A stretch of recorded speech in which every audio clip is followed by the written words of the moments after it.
અમદાવાદમાં તસ્કરો હવે ખરા અર્થમાં બેફામ બન્યા છે। અસલાલી વિસ્તારમાં આવેલી એક કંપનીના ગોડાઉનમાં તસ્કરોએ કંઈક એવી રીતે હાથ સાફ કર્યો કે પોલીસ પણ ચોંકી ગઈ છે। વાત એમ છે કે અસલાલીમાં આવેલા પાન મસાલાના ગોડાઉનમાં તસ્કરો ત્રાટક્યા અને એક બે નહીં પણ આખા 96 બોક્સ ઉઠાવી ગયા। આ ચોરીની કિંમત આંકવામાં આવી છે પૂરી 44.92 લાખ રૂપિયા। જી હા, લગભગ 45 લાખનો સામાન રાતોરાત ગાયબ થઈ ગયો।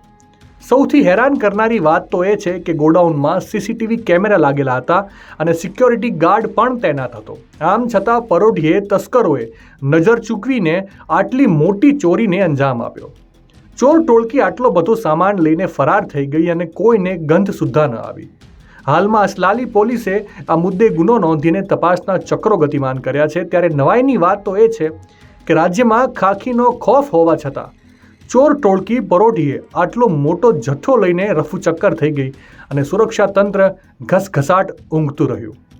જો હાઈટેક સિક્યોરિટી અને ગાર્ડની હાજરીમાં પણ તસ્કરો આટલી નિડરતાથી શિકાર કરી શકતા હોય તો સામાન્ય જનતાની સુરક્ષા હવે કોના ભરોસે? આ બાબતે આપનો શું અભિપ્રાય છે? કોમેન્ટ કરીને જરૂરથી જણાવજો।